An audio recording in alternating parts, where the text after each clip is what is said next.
Welcome to Living by Faith, your bright spot to your Saturday morning, where each week we will hear from God's Word, engage with captivating guests, and be encouraged to live by faith in our everyday. That is my hope. That is what I'm trying to do. And God is so kind to keep us and to help us. I'm your host, Trillia Newbell, and I am so glad you are here. And I am really excited about today's topic. We're going to be talking about learning styles. And here's the question I was thinking about as we were starting this. I kept wondering if you remember sitting in a classroom or when you were homeschooled, maybe on your kitchen table, trying to learn. I was trying to remember back to my school days, and it's really hard to remember, to be honest. But I am one who thrives in lectures. I do know that. When people talk to me about anything, I can tend to absorb it. Show me how to do something, and I can typically do it. Now, with limitations, right? So if you try to show me how to draw a beautiful picture, it will still look like a stick figure. I cannot, there are limitations to my learning. But I tend to absorb it if there's a lecture or if I'm shown something, especially lists. So for example, if my husband, who can read a map and get anywhere, just looking at the map, he can get somewhere. Or if he puts Google Maps on, for example, he likes to look at the map. I like to look at the directions. I need it laid out for me, word by word. That's how like the list form, you know what I'm saying? So my learning style is a little bit different. He's, I guess, maybe visual. I don't know.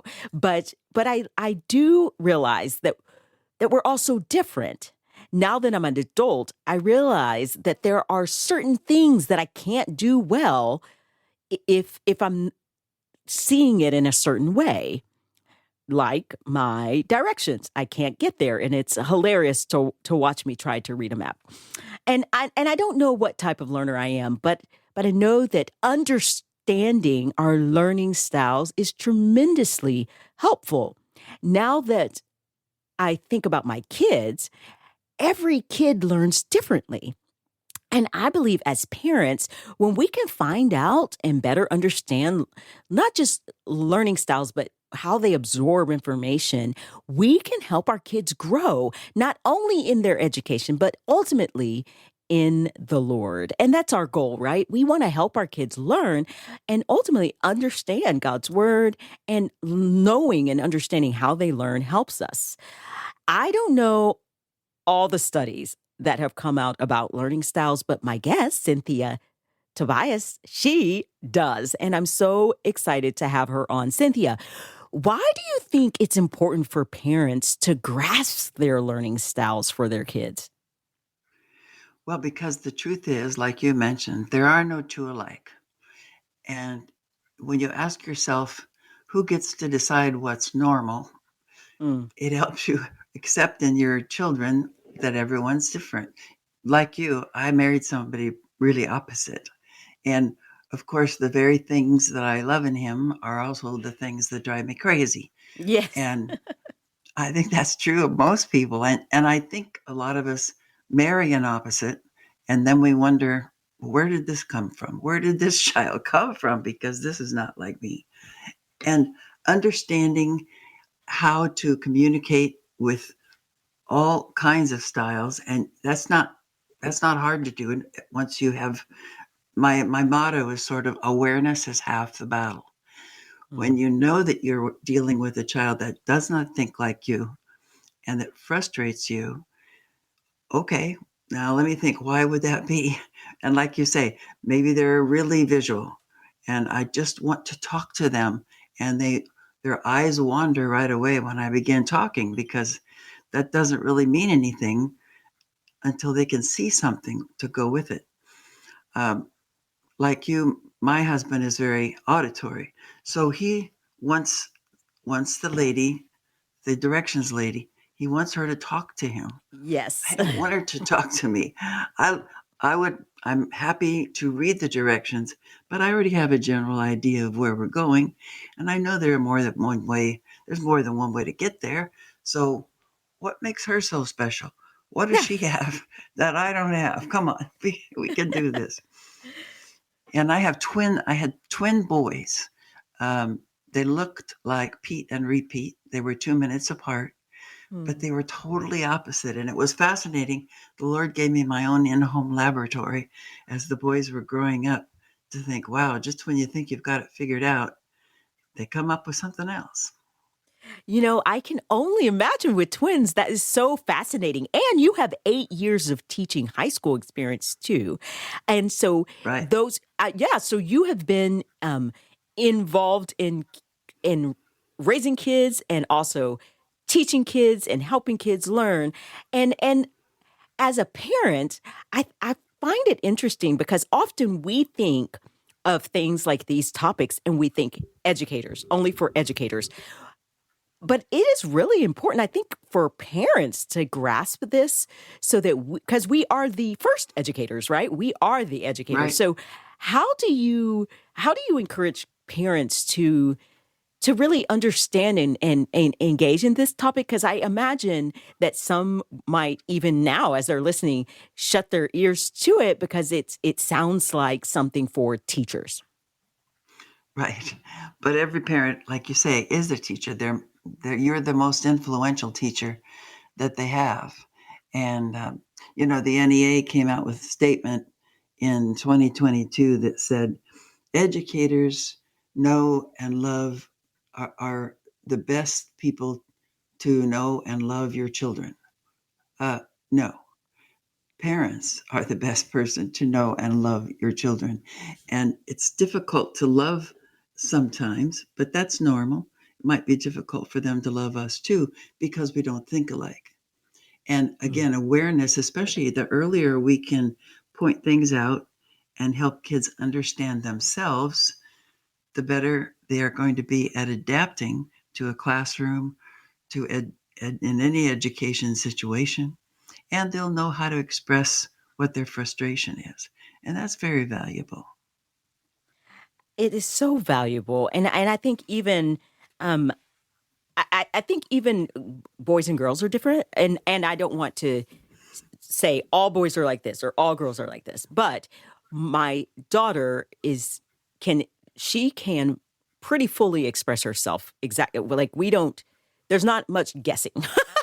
She will, Yeah. yeah, she just expresses what she's feeling. My son, you have to kind of coax it out a little bit and do some kind of talking and knowing that they're just different. Now, of course, that's just me learning them, but I do think that even with this learning styles, I was able I okay, let me say it this way.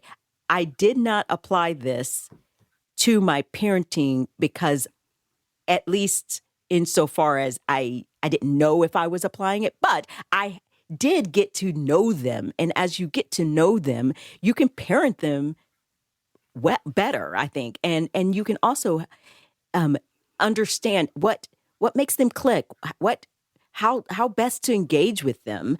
And so I love the idea of also applying learning styles because it's so helpful to if we understand, okay, this is this child, they're going to understand if you just give them okay, step 1, this is what I need you to do. Step 2, this is what and where this child maybe you need to show them, okay, I'm going to teach you by showing you this is the way to go. Um when we come back, I do want us to talk about how this applies to faith as well, because I do think that it can be easy to think that our kids all are going to learn about the Lord the same way too, and and then we're maybe impatient because you did talk about how we can get irritated with one kid because they do something, and I do wonder if some of our frustrations about all sorts of things are because we don't understand them and understand how they learn. Would you agree with that? Yes, and also I would ask everyone to consider this before the break, and that is see if you can ask more questions than Mm. giving orders. In other words, I, if your son isn't doing what he's supposed to, and you say you're supposed to do this, well, why? Because you have to get this in by tomorrow, which isn't enough for some kids, especially. But instead of saying that, you can say, why do you think this is difficult for you? Why do you think it's Mm. hard for you to do your homework after school? Because I'm sleepy and I don't want, and so maybe you have an early bird. We did a sample where we asked students and teachers, if you had a choice of going to school between 6 in the morning and get out at noon, or starting at noon and getting out at 6. And of course, the popular educator belief was that's ridiculous. Nobody would stay till 6 o'clock. But we found it was about 50-50, even among the Mm. educators. They would say, oh boy, if I could start at 6, I'm my best in the morning, and by afternoon, I'm just wrung out. Or some others are saying, man, I don't even sort of come alive until noon. And it's just sometimes as simple as that. I mean, I'll talk about the workbook, the free workbook you can get in my newest book, which will help you ask the kids specifically. And but really, all it takes sometimes is asking, what do you think is wrong? What do you think makes Mm. this difficult? Why do Yeah. you think you're not getting this? And then they have to think about it too. I love that. I love that. I love that so much, and the reason is it really humanizes our children.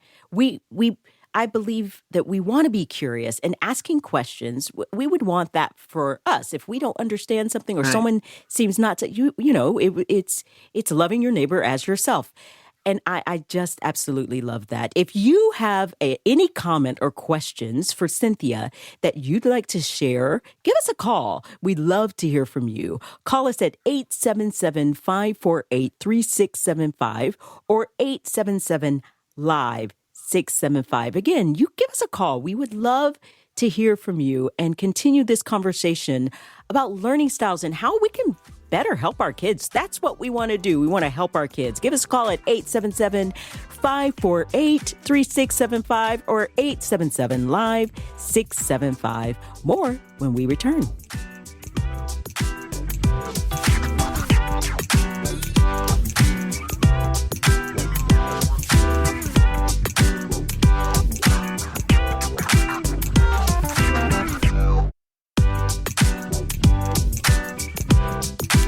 Welcome back to Living by Faith with Trillia Newbell. I'm talking with Cynthia Tobias, and she has successfully, you have, 35 years as an author and speaker, 8 years of teaching high school, and 6 years in law enforcement, which I find Yeah. very fascinating. Law enforcement to education. Did that help you transition being in the law enforcement to education, or did it go the other way around? Which way did that go? Well, I was a fully commissioned reserve police officer, and so I got to kind of split. I got to still teach and then work weekends and full time in the summers. And so I could bring things back to my students loved it. They had ask at the end of the weekend, sorry, what happened? What happened? And I got in a lot of lessons. and Oh, I can only imagine. and being in public school, they got a lot of glimpses into the Lord, really, in many ways. So, Mm. and then I'm now, because of my experience in law enforcement, I've taught several classes and organizations in law enforcement and the fire department, because first responders have a different mentality in many ways, and there's a way to approach it. And one of the biggest things and the biggest advantages, no matter what you do, is that you know yourself. You figure out, oh, I'm going to hate this because, okay, well, I don't think you're going to hate it, but at least you know why you're reluctant to do it. Let's figure out what are the options. By the way, the 6 to noon or noon to 6 came out almost dead even, 50-50, including teachers, Yeah. because Yeah. That the is teachers that are amazing. night owls, yeah, they went, oh, I'd love to not come in till noon. And those of us that are morning people go, oh, that'd be terrible. I'd love to get out at noon though. And the kids were Yes. the same way. And that Yeah. was part of the assessment that the kids did. No, that I that taught, makes a Go ahead. Sorry. I was just going to say no, real quick that that makes a lot of sense that there would be because you say we have that saying, I'm a morning person and right, or I'm a night owl, and so it makes sense that teachers and students would, or all teachers even would say, okay, this is when I come alive and when I learn the best, and this is when I struggle. And so yes, that makes complete and total sense. And so knowing this, but yet we have various systems, like most school systems, and even a lot of homeschool systems. There's morning to afternoon. That's the typical 8 to 3 or something like that. 7:45 to 2:45, something like that. right. So how do you help kids thrive when they have their system? This is when most people work, when most people um, ex- absorb education. So at home, if you're helping your kid, how would you encourage them in continuing to engage or helping them as they are maybe even struggling with learning? Right. Well, again, awareness is half the battle for them too. Mike, my oldest twin by 2 minutes, um, he knew he got in high school and he was always really good in math and loved math. And then in his junior year, he came home and said, "Mom, I don't get it because I have math at fifth period," and he's a morning person, big time morning person. He says, "But I'm really better in the morning." And I said, "Well, have you thought about asking the principal if you could switch to the morning class?" He said, "Yeah, I already asked, and I get to switch to the second period rather than the sixth period." He said, "And I think it's really going to make a difference." That's when we're successful, when we can teach our children to know themselves, not in order to be making excuses, but in order to understand and say, "Oh, no wonder. Okay, that makes sense." And Robert, his older brother, younger actually by 2 minutes, says it's the best 2 minutes of his life. But No. Robert is a night owl, and he's so different than Mike. And so Rob, he does better doing the homework after school, but not Mike. Mike does better if he just gets up early and does it before he leaves for school. And both boys succeeded. Mm. Well, it sounds like also they're learning about themselves and then they're learning how to advocate as well, which I think is really important as we are Right. teaching our kids. Cindy from Chicago, you have a question or a comment. Yes, I have a twin boy girl that are just freshmen in college, just got moved in a couple weeks ago. And I'm concerned for my son in particular because he struggles with executive functioning a little bit. How do I help him navigate a professor that only teaches one style, like auditory or visually, but doesn't help him in his preferred style? Great Right. Well, question. you're not able to change the professor, but he can change how he studies or what he does to cope. For example, if he tends to daydream, or sometimes doodling helps while the professor is droning on, but sometimes the professor won't let you. I know for me in college, it wasn't always an option to just do it a different way. So when he's got a choice, when he's doing homework, plus for our kids themselves, awareness is so much of the battle in order to think, okay, it's not me. And it's not my teacher's fault. It's just, this is just totally the wrong time of day. Or I don't do well with the lecture because I can't picture what he's talking about. And then you can ask, what do you think would help you, knowing that you can't change him? And that does two things. First of all, it helps them recognize their strengths, and it also helps them realize, whoa, they're not annoying me on purpose. Cindy, I also, one of the things that Cynthia said earlier that I think would also help in this is this, if your son communicates with his professor. Even in big state schools, if I don't know where your kid is going to school, but if you can engage one on one, I learned that early on. My kid has already started to do that.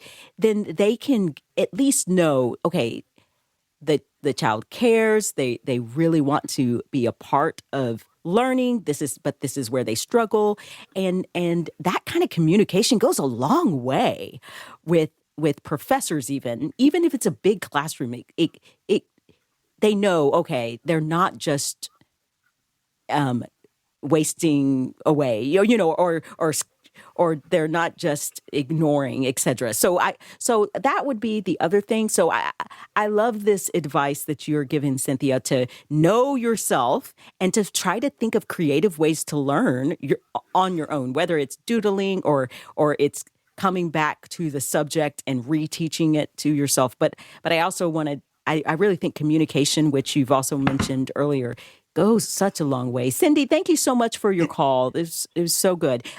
Did you have something else to add? I'll tell you Yeah, and also how do you, this. Let me just mention to Cindy, my newest book, Reclaiming Education, um, has a checklist and some questions in order for the students themselves to figure themselves out. And so it helps. The parent doesn't have to know everything or have to be able to advise them, but it brings the awareness, and the the assessment helps them figure out their strengths, because it's easy to point out the weaknesses, but you can't build on those. You can only build on strengths. So if they've identified their strength, then they can figure out, how do I apply this to this situation? What can I do to cope? That's good. Cindy, you had one more comment? no, she answered my second question. That was Oh, perfect. good. Oh, perfect. Okay, well, stay on the line. We will get you a copy of Cynthia's book, and we will make sure that you get a copy of it. So stay on the line, and my producer will get your address. Thank you so much for calling in. I think it's so important that we are engaging and knowing. I really think today's theme today could be just know yourself. know know yourself, and you can really understand. You said that there is an assessment. Can you talk about the assessment in your book? Yes, when I was writing the book, I got permission from Focus on the Family in Tyndale. I said, what I really want to do is, it needs kind of a workbook to go with it, but I don't want people to have to buy one separately, and I don't want to have it in any kind of weird way. What about, I want, as a teacher and parent, it would help me if I had a workbook that was free and that could be copy copied free. In other words, in this particular case, there's a QR code in the back of the book. And when you get there, it's the workbook it's just a real simple and really kid friendly and adult friendly way to walk through the strengths and to figure yourself out. And it gives you places to discuss, and it's free. The QR code, you get it instantly. It's PDF fillable if you want it on a device, or you can print out the full color 22-page workbook. And for teachers, those of us who have to admit that there were times when we copied parts of a book that we just wanted to use and we didn't have permission. So this one gives you permission automatically, as long as you haven't changed it in any way. So a teacher can make a classroom set, for example, or homeschool parents can make a copy for each kid, and they work through it separately. And because if you tell a kid, hey, you need to know your learning style, and they goes, where would I start with that? I mean, I don't even know anything about that. What was I supposed to do? Well, this workbook does the kickstart for you. And it's really age adaptable for everything back to elementary school all the way to adulthood. And it's a quick and easy thing to fill out. And there are a lot of aha moments, when you fill that out and you go, oh, that, yeah, I never really thought about that. but that makes sense. And then there's a place to kind of summarize it at the back. But it's very user friendly, and it's very parent friendly and teacher friendly. And we've had some really great results from that particular workbook. And and it's free. And I love you that. can, yeah, copyright free from the standpoint of as long as you're not changing it in any way, you can copy it. You can use it. Reclaiming And Education is the book. And we are talking with Cynthia Tobias about how we can educate our kids and help them learn and thrive and prosper in what they're learning. And we want to keep talking about it, and we will when we return.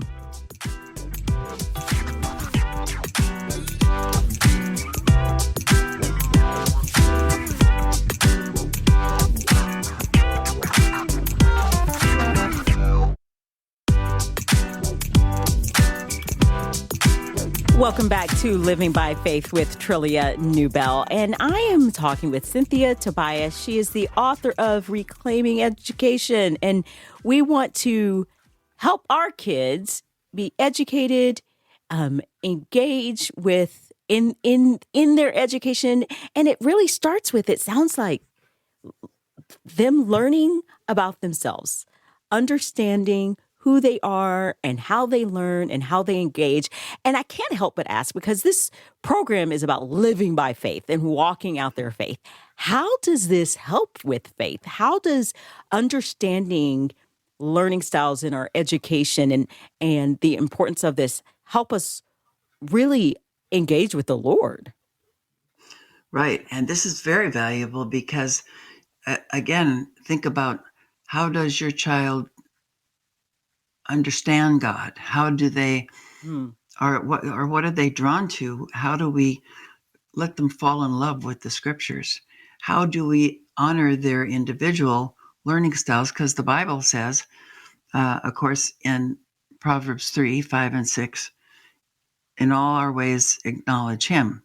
Um, and one of the Greek scholars told me once, he said, what that really means if you pick it apart and say, trust in the Lord with all your heart. He said, back in the original times, when a baby was born, the moment he was born, the clearing of the mouth so he can breathe, and that translates to what this verse is about, in their way.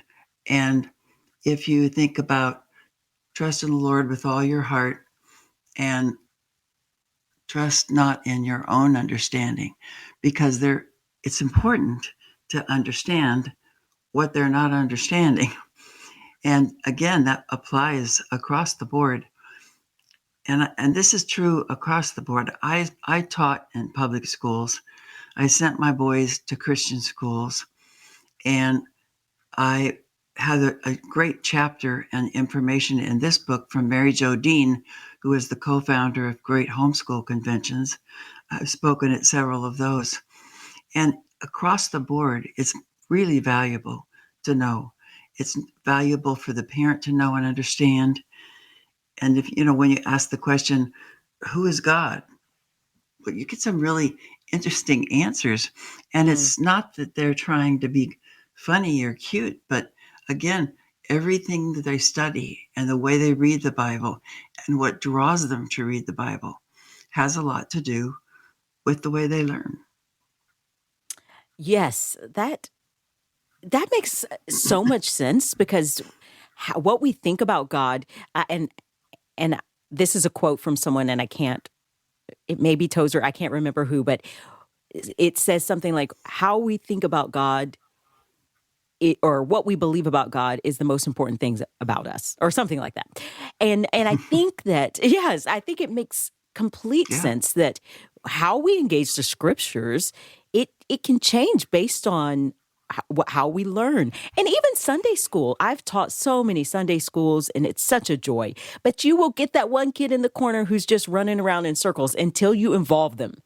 And it really look them in the eye, ask them questions, or make them help them become a part of the story, engaged them, allow them to be a character or something like that, they may struggle to really lock in and listen. Where you've got the one other kid who they know the answer to everything and they can't wait to share it, and they are like they're staring you in the face because they can learn because if you're reading that story and engaging in that way. So there's so many different ways that even it can be applied to our teaching of kids and help us understand and have a lot of patience for kids who are learning about the Lord in different ways. And even in our family, we can sit around the table and maybe you can read a story, but you've got the one kid who just is struggling to engage and understanding how they learn it will help them understand and learn about the Lord. And there's a good chance that if you have two children, they're not just alike. I know my younger sister was a bookworm and she was quiet and she did what she was told. She didn't really get in trouble. For me, I wasn't that calm. I'm the strong-willed child, right? And so she just takes scriptures and studies them quietly. I take them and go, well, yeah, but what if? And what about? And does God understand me with my strong will, or do I really have to be a calm and meek and mild Christian? And one of the books I wrote a while back was A Woman of Strength and Purpose, and that is how to use your strong will for God, because so much of it is thinking, well, I don't seem to fit. They're going to these activities and these things, women's ministries, and they have this breakout from the conference where there's aromatherapy and quilting, and I'm not really interested in going unless they get like emergency medical help or something really exciting. So I'd have to know that it's okay if I push against the grain, if I ask questions and I think outside the box. That doesn't make me unchristian. I love the Lord, and I tell people when they buy the book, I say, this is the only book that I know of that doesn't try to change you as far as they try to get the strong will out of you. Instead, the Lord gave us that strong will. There are some very positive ways to use it, but you can't. But we fight against the mold. I don't fit the mold. I don't want to fit the mold, and that frustrates a parent. Another book I have very popular is You Can't Make Me, but I Can Be Persuaded.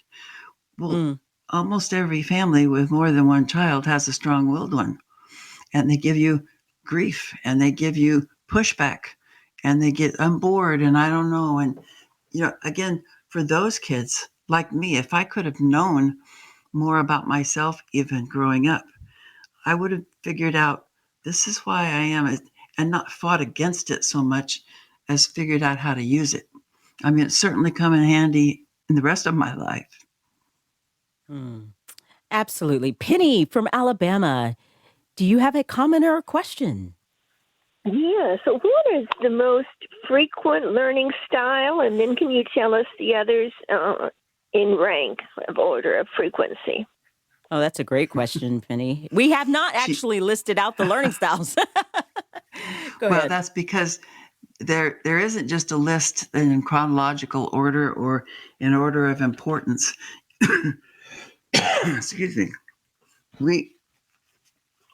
There's different sections. For instance, environmental preferences. And in my master's, I did a lot of work on all the researchers and stuff, so you didn't have to. So put in practical terms, some people are morning people, some people are night owls. Like Trillia mentioned, she tends to be more auditory as well as visual.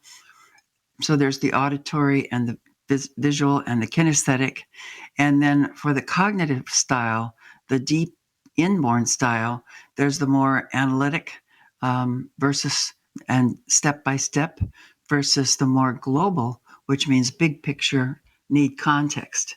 And no one is a neat category in and of themselves. They have all these different parts and pieces in different levels, which you can't really say, okay, take this test and then I'll know what you are. No, it doesn't really work that way. You aren't one thing. It's just how well do you adapt to something different.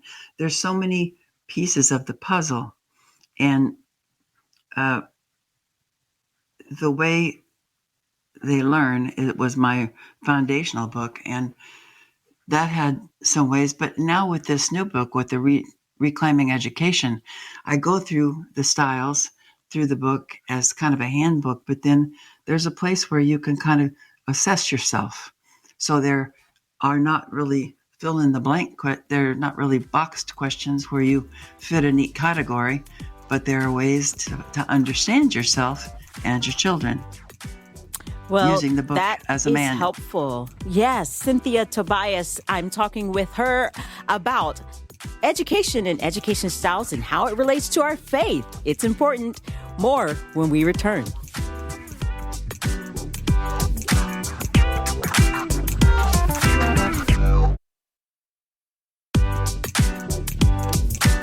Welcome back to Living by Faith with Trillia Newbell.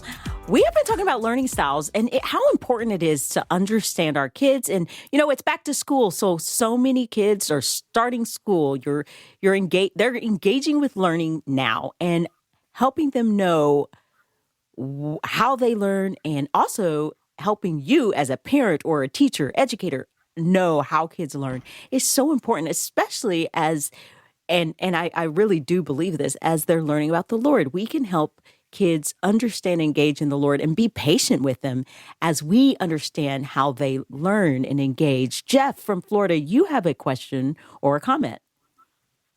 Yeah, I just wanted to say she is so spot on with what she's saying about strong-willed children. Because I was like that all my growing up, and just I came to Christ in '76, but before that I was just always doing I was crazy. I used to know the churchyard. I got confirmed in a Lutheran church. I did go to a Baptist church before that, but anyway, I just was. I had dyslexia, and I was 2 grades behind, and I was respectful of teachers, but I was just, I was just wanting to always have fun and be crazy like I was back then. But I love my grandmothers. They're the ones that pushed me towards this Bible. But I was a strong-willed child, though, and I was always the one she was talking about. Was running around, or Lauren, you talked about running around in circles, and if you could just get the attention of the child, they could perform much better. And I had a good teacher, Miss Suddeth, a wonderful person. I loved her so much, but I was in a special class with her at DuPont, where I used to go to high school in Jacksonville. But I love that lady so much, but because she was so kind and with me. And anyway, she's just spot on. I'm just saying, because it really, I've always loved the Lord. I came to Christ in '76 because I was almost on the verge of suicide when I come out of the Navy. So I would, but Christ, yep, I got saved. I never had another depression, never, ever again. And I just thank God for her and this book she's wrote. It just touches my heart about what she wrote.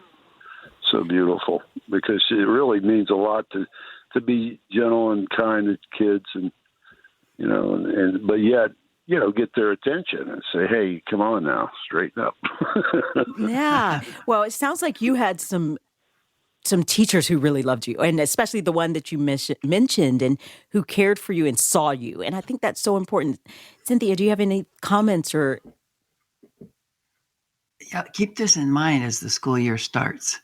None of us were actually designed to sit in rows of desks all day long and regurgitate information. And there's many things about a public school classroom, but the most important thing to think about is, again, their worldview. In other words, if you're about to send your kids to public school, they're going to spend about 8 hours a day getting someone else's worldview. It's not going to be a Christian worldview. If they go to a Christian school, then they've got a Christian worldview, hopefully, and a good foundation. But you want to make sure that your child is not exposed to things that are in opposition to the Bible and to God's way. And Mary Jo Dean wrote a very inspiring and encouraging chapter in the book about homeschooling and the possibility of that and how you overcome some of the obstacles for that. You are the best teacher and the first teacher for your kids.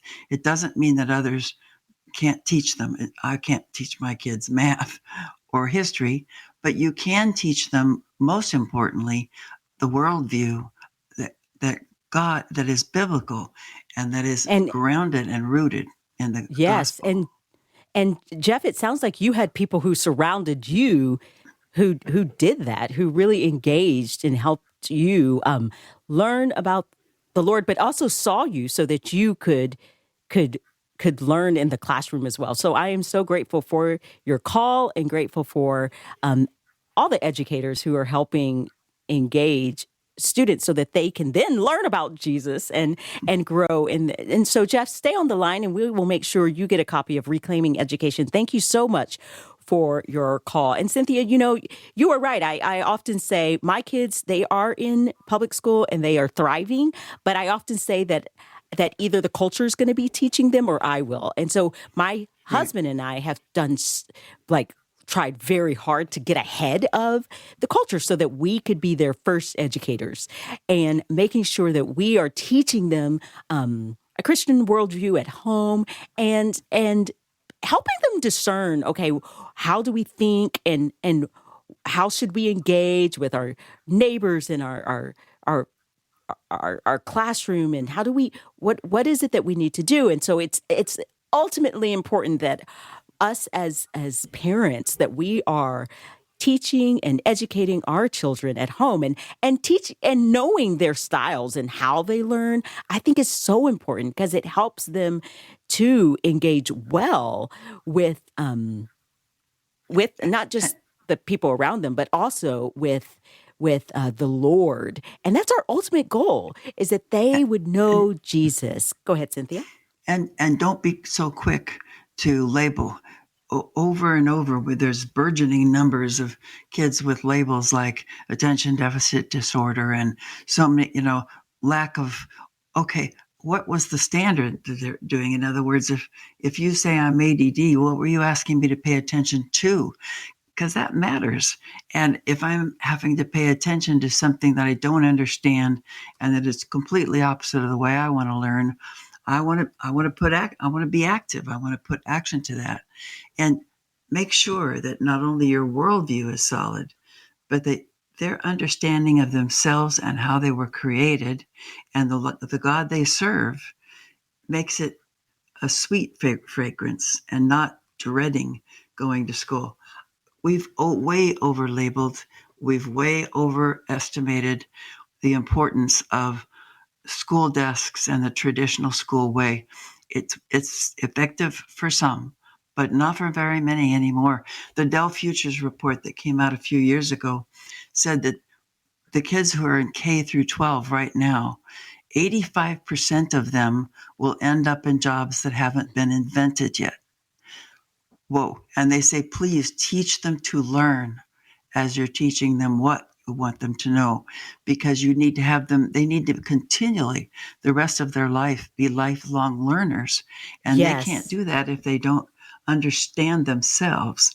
So again, that workbook in the book or the book itself will help your kids understand and especially cope with a classroom that doesn't match, that doesn't fit, that they don't want to go to at all.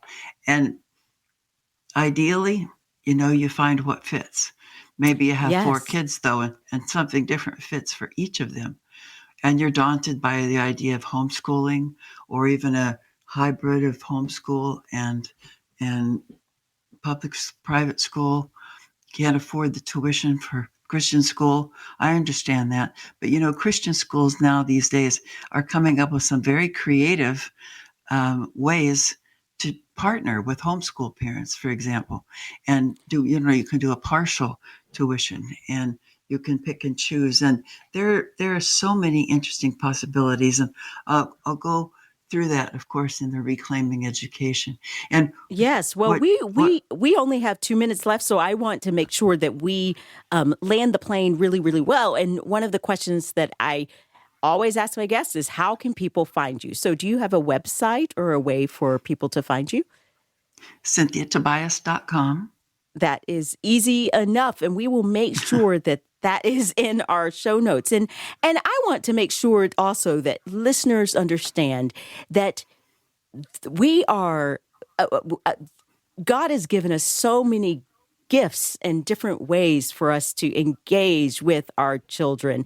And the ultimate goal is that we help them know about Jesus. We want to help you teach your kids about the Lord. And that's really ultimately my heart and hope for us, regardless of the teaching, like where you educate or how you educate.